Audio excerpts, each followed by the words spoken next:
All right. Hello. Today we're going to look at the midterm test that you just took. And yeah, so the first one is grammar. It says reading and writing as well, but it is really about grammar. Fill in the gaps with one word. Okay.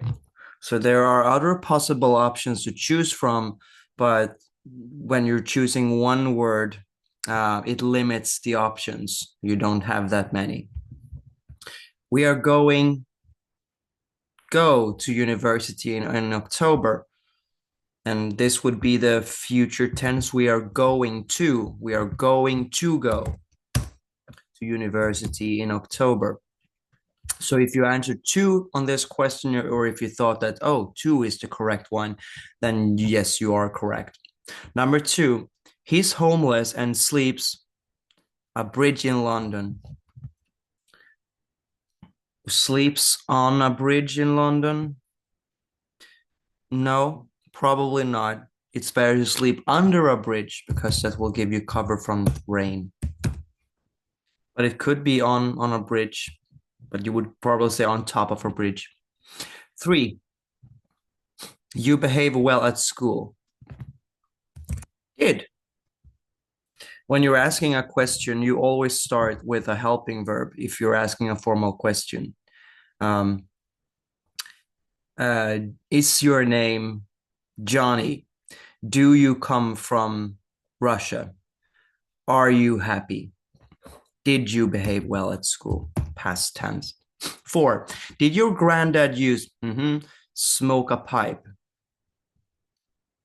Did your granddad use brukade in English? You would say used to smoke a pipe.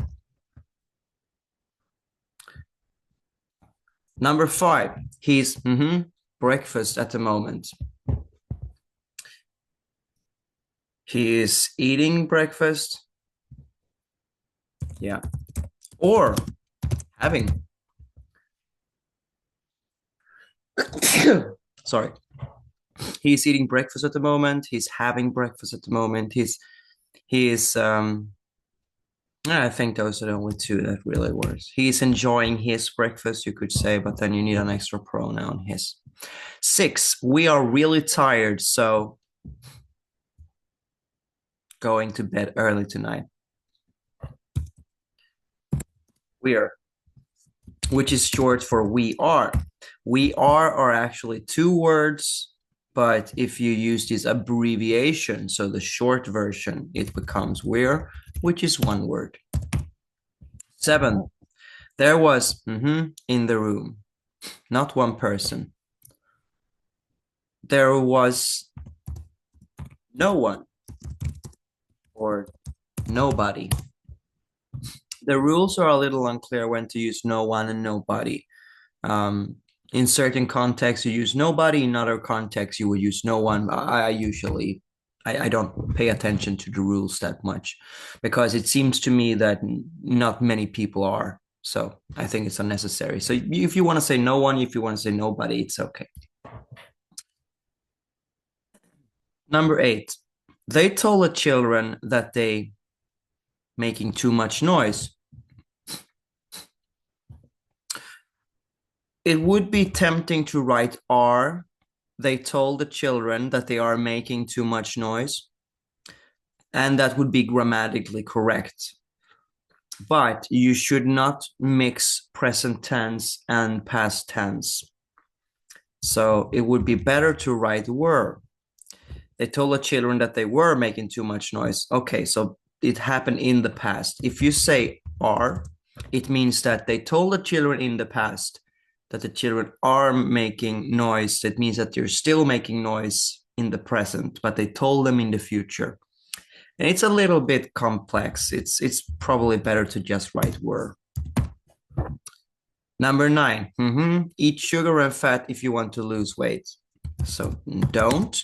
This is also an abbreviation of do not. But the short version is only one word long, so that's it. Number 10, an umbrella with you. It's raining hard. It's raining hard means that it's raining a lot. You can say bring an umbrella with you. You can say carry an umbrella with you.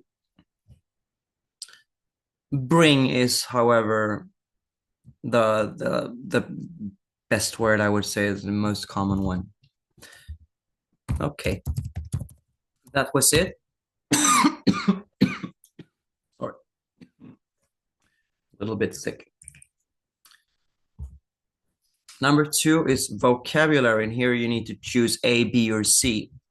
So you get options, which is a little bit easier, I think.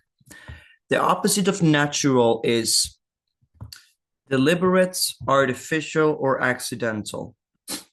Accidental is the adjective of accident, which means something you didn't mean to happen, an accident, olycka. Deliberate is when something is on purpose. You want to do it deliberately, med flit, med vilja. Artificial is the opposite of natural. Artificial means that you made it yourself, or you doctored it, you fabricated it.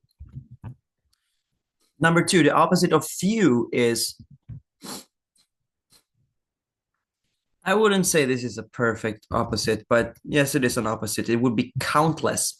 If something is countless, there are too many for you to count. And few means, a few, a little, but countable.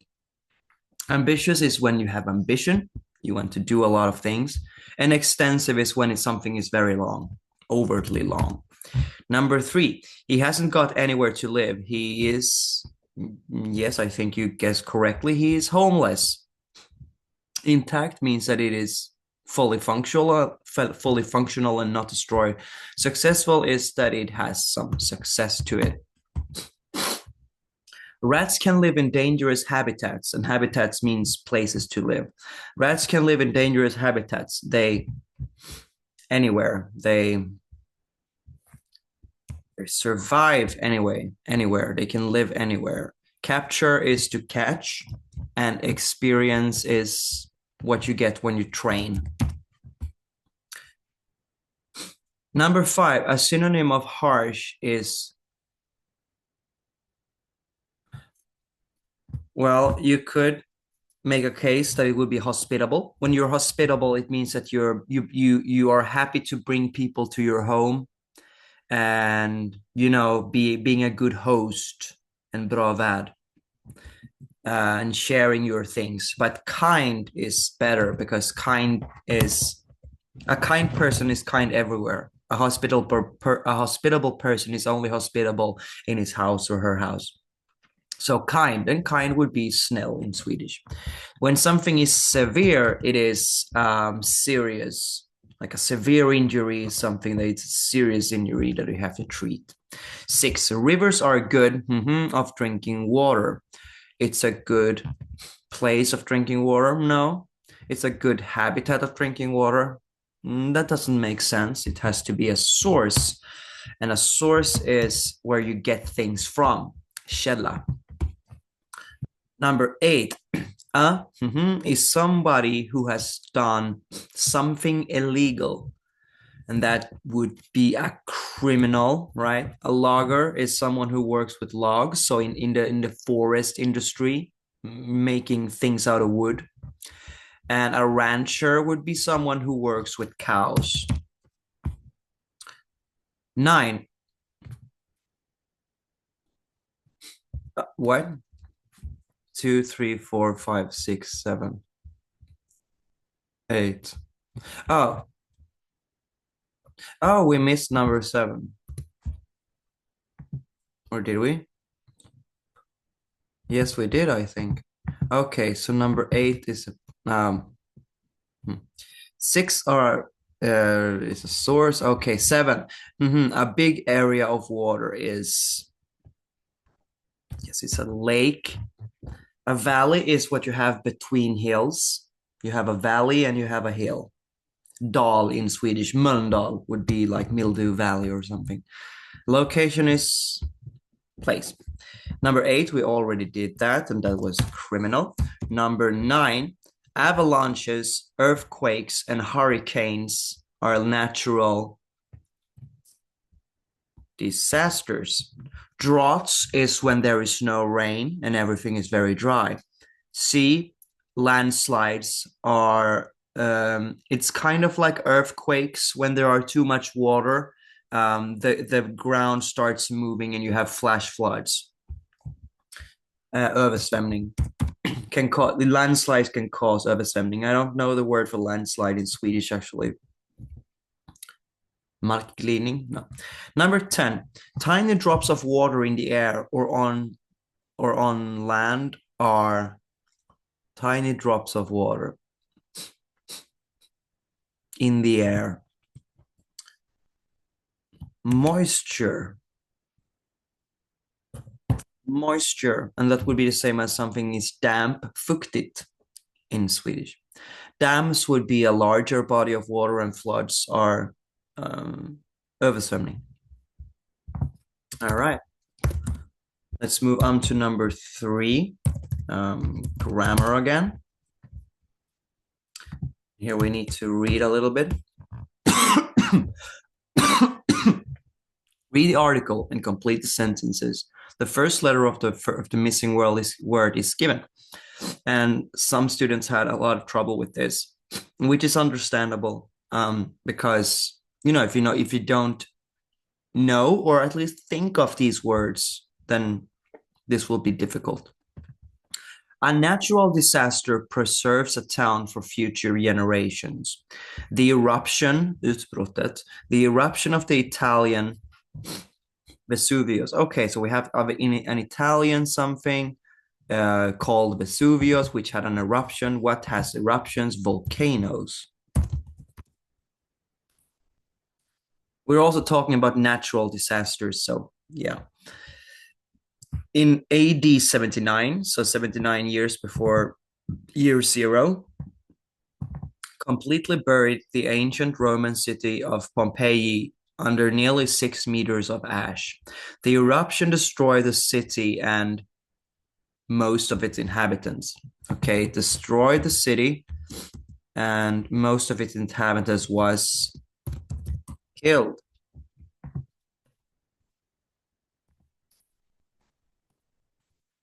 A Roman poet called Pliny saw the eruption from a distance and described the death of his uncle, an admiral of the Roman fleet, who was trying to rescue people. After the eruption, people abandoned and forgot the city for more than 1,000 years. Years. Depends on if you want to sound British or not. The first time, more than 1,000 years, the first time anyone saw part of the city again was in 1599 when workers were digging. Arbetare som, how would you use that? It's a relative pronoun, and it's for people, so you would use the word who. For people, was when workers who were digging an underground tunnel discovered ancient, covered with paintings and inscriptions on walls, murar. Pompeii was not discovered again until 1748 when an excavation revealed many intact buildings and even more paintings. Future excavations revealed many more buildings, streets, statues, and artifacts. Artifact would be things. Pompeii has been a tourist destination, like popular. It is a popular tourist destination for over 250 years. And in 1997, UNESCO declared it a World Heritage Site. Nearly 3 million tourists now visit it year. What could that be? Visit it a year every or each.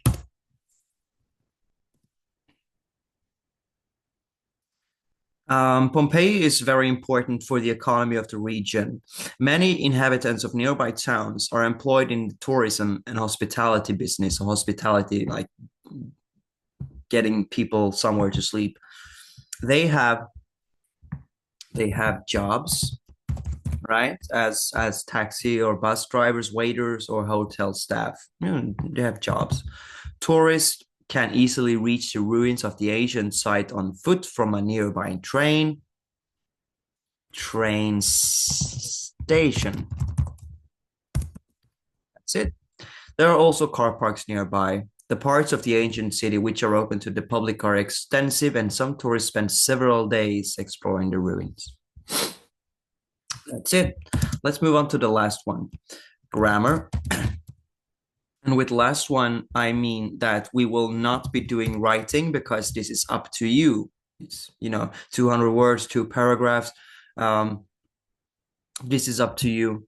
You cannot fail from like, it is a very open subject, and the only way you fail writing is that you make too many mistakes. I will not fail you for not writing exactly, precisely about the drinking habits of blah blah blah. I will not fail you for not writing paragraphs, although I think you should. You will get extra points for paragraphs. But if you did not get a passing grade on your writing, it is because you made too many mistakes or too many spelling mistakes, perhaps as well. So it's impossible to do this together. However, next term, we will do some writing exercises together in the webinar. So I hope you come. Number 4, choose A, B, or C. Oh, options again. That's great. Was anything in the box? No, nothing. Because was anything in the box? No, something would be, well, if a sentence starts negative, it should continue to be negative, and nothing is negative, while something is, and everything are positive. I told him that he, very tired. Looking is not grammatically correct. Look could be, however, then you are starting the sentence in the past tense, but ending it in the present tense, which is, not preferable. So looked is correct. You should, if start a sentence in the past tense, you should keep the tense, because then it makes it clear that you're actually talking about something that has happened, not something that has happened but is still going on. Number 3, he in front of a TV at the moment. Is sitting. When someone sits, it's a routine, something he does often. When someone is sitting, it communicates that he is sitting there right now. Number 4, they to America next week. They flew to America next week doesn't make sense because now you're mixing the past tense and the future tense. They flying is grammatically incorrect. They are flying. And you can use this for future planning as well. I am going to Spain next year. When you don't have a timetable. If you have a timetable, you use the present tense. Like I fly to America at 10 o'clock. I am flying to America tomorrow. Okay, number 5, he golf when he was younger. He used to play. Oh,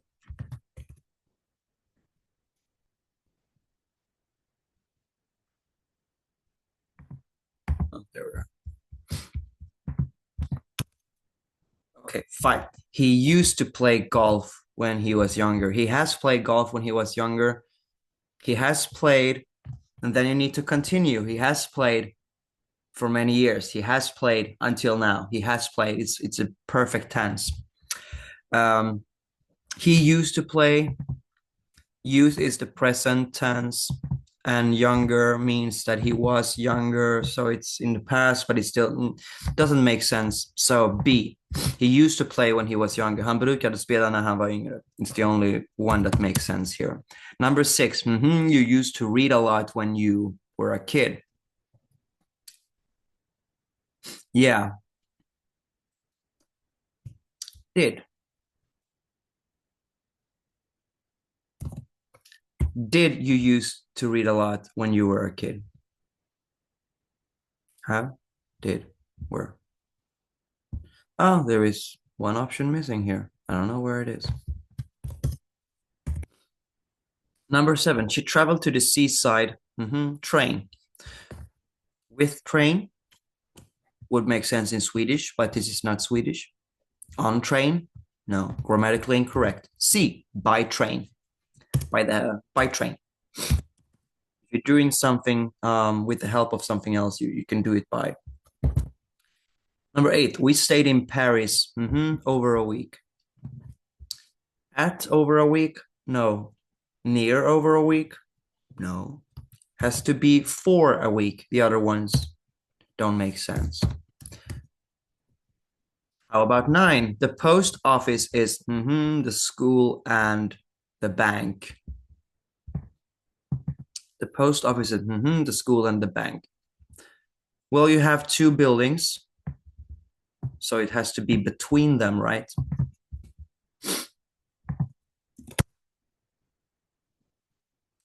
And a school cannot be under the bank.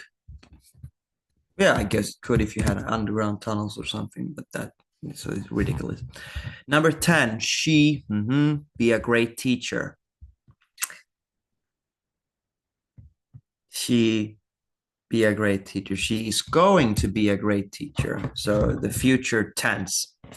She go to be a great teacher, grammatically incorrect. She goes to be a great teacher also doesn't really mean anything. She is going to, in the future, right? So this was it. Number 3, grammar, but really it's vocabulary. Was the most difficult ones for many students. I think the first one was also a little bit tricky. And it is because you have no option. There is only one, perhaps 2 options. And if you don't like, it's not that you don't know that word, but maybe you didn't think of it at the moment because of, stress or something else. So number 1 and number 3 were the most tricky ones. Number 2 and number 4 were a little bit, simpler because most of you scored more points on those 2. When it comes to writing, well, it's up to you. But the more you study grammar, the better. That's all I can say. Great.